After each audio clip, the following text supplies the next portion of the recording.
Salut tout le monde, aujourd'hui je suis au port de Montréal et je vous emmène avec moi pour vous faire visiter notre voilier. Alors le voilà dans toute sa splendeur ici avec Montréal en arrière. C'est le début de la saison, les voiles ne sont pas encore montées, mais on va aller embarquer à bord pour aller voir ce qui s'y passe à l'intérieur. Alors dès qu'on arrive à bord, un des premiers endroits par lequel on va passer, c'est la timonerie. Donc la timonerie, c'est un espace qui va être lui réservé à tout ce qui va être navigation. Alors on a beaucoup d'outils différents, comme vous le voyez ici, différentes radios, et puis ce qu'on appelle le Raymarine ici, ça va être l'outil qui va nous servir à fixer un cap et à regarder le trafic maritime qui nous entoure. Donc on voit que c'est un endroit avec une vue à 360 degrés sur les alentours, de manière à ce qu'on puisse se repérer parfaitement. Alors lorsqu'on regarde bien ici, hop, on arrive là dans la salle des machines. Fait que se rendre dans la salle des machines, c'est un peu exigu, mais une fois qu'on rentre dedans, c'est quand même relativement spacieux. On a le moteur juste ici, toute une série de tuyaux pour amener l'eau de mer par exemple, pour refroidir le moteur juste ici. On a notre chauffe-eau pour assurer qu'on ait un minimum d'eau chaude pour les douches et la vaisselle. C'est ça, salle des machines. D'ailleurs, si vous souhaiteriez une visite un peu plus détaillée de cet endroit, dites-le nous, ça nous ferait plaisir de vous le faire visiter un peu plus dans les détails. Alors lorsqu'on sort de la salle des machines et qu'on va à bâbord de la timonerie, nous avons ici la salle des équipiers, la chambre des équipiers. Où en fait tous les membres de l'équipage, des matelots jusqu'au premier officier, même jusqu'au capitaine, dorment ici. C'est un peu leur quartier, séparé du carré où tous les passagers eux vont dormir. Et lorsque l'on sort de la cabine des équipiers, on arrive sur la pièce principale du voilier, à savoir le carré avec Chuck là-bas. Salut Chuck. Salut. C'est vraiment l'espace principal du bateau.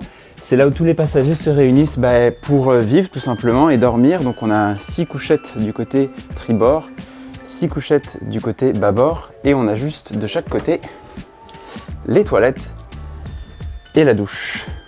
Donc ça fait 2 toilettes pour à peu près 18 passagers.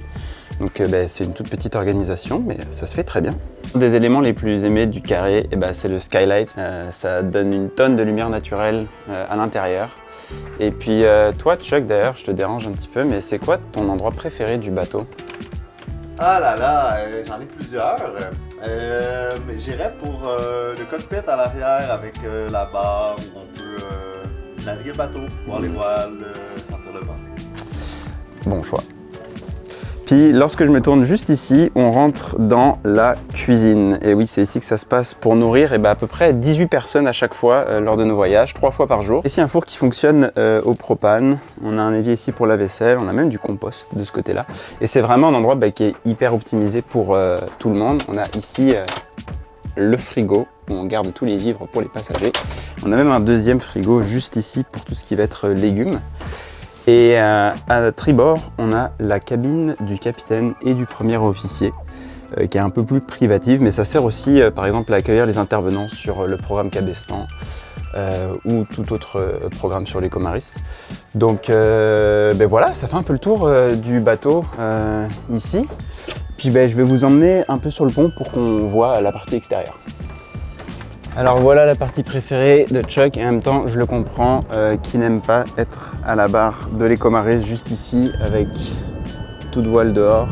Et donc ici le pont de l'Ecomaris avec, lorsqu'on arrive ici, la skylight dont je vous parlais qui donne juste au-dessus du carré. Et plus on avance, on a un deuxième endroit ici qui donne juste au-dessus de la cuisine. Et ici ce qu'on appelle le guindeau qui va être le secteur où on va s'occuper de lever et abaisser l'ancre.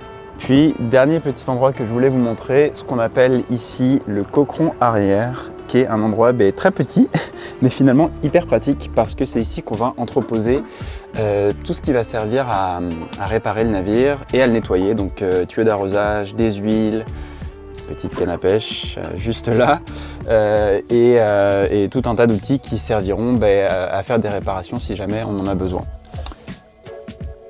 Voilà.